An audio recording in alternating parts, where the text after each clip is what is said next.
Hello and welcome to Miss Hannah Loves Grammar. In this video we'll be answering the question, we use a semicolon, not a comma. The best way to illustrate this to you is to remind you of what the functions of a semicolon are and what the simple principles of using a comma include. So let's kick off with how and when we use a semicolon.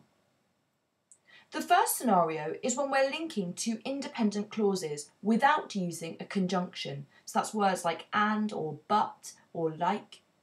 For example, I have cleaned the room, semicolon. I still need to tidy the bathroom, full stop.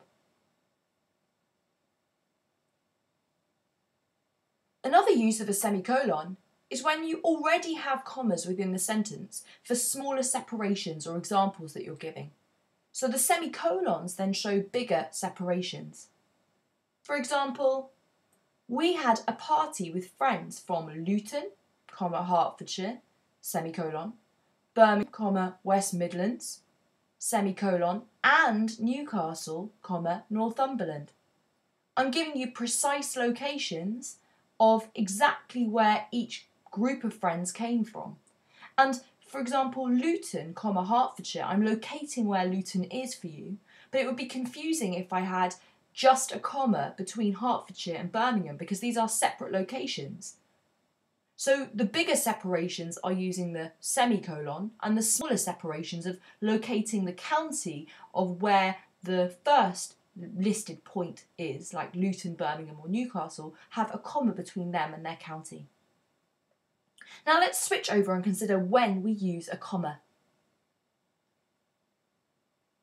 So the major confusion is around the linking of two independent clauses.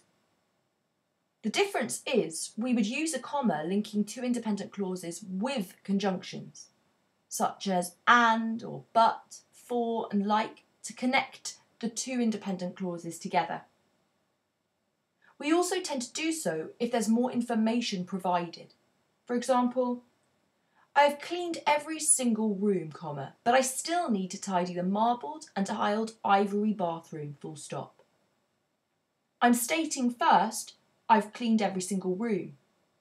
And then I'm talking about what I've got left to do, especially that bathroom.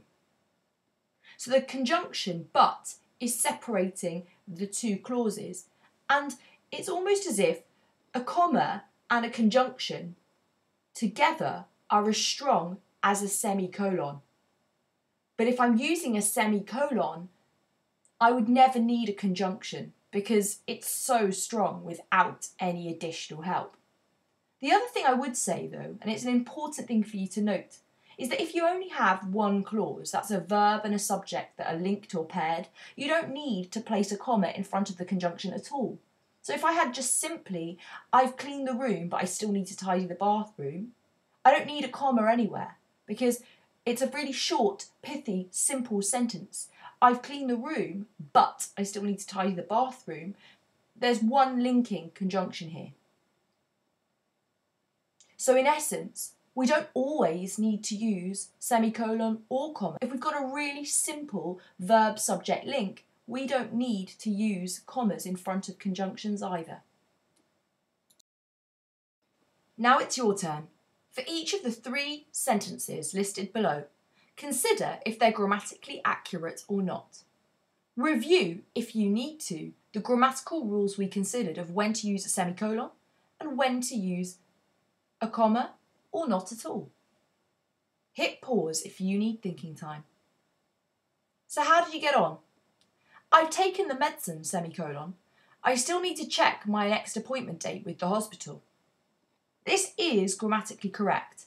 I've linked two independent clauses and used the powerful force of a semicolon.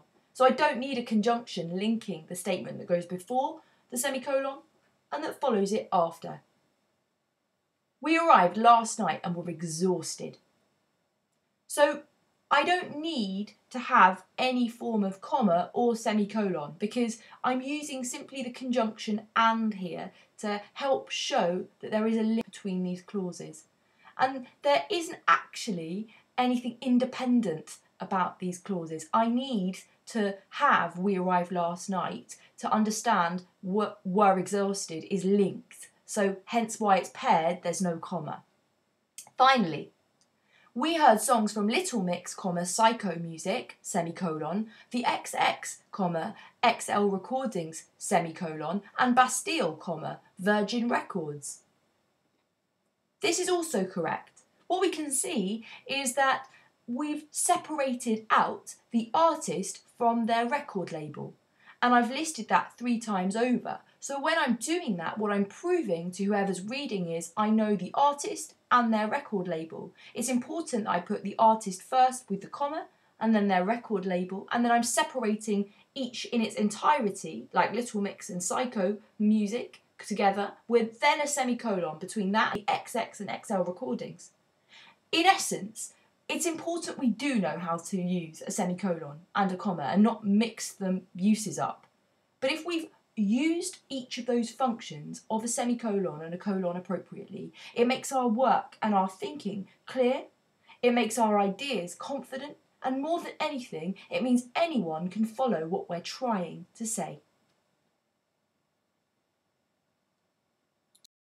Why not subscribe to Miss Hannah Loves Grammar for all things English, literary and grammatical?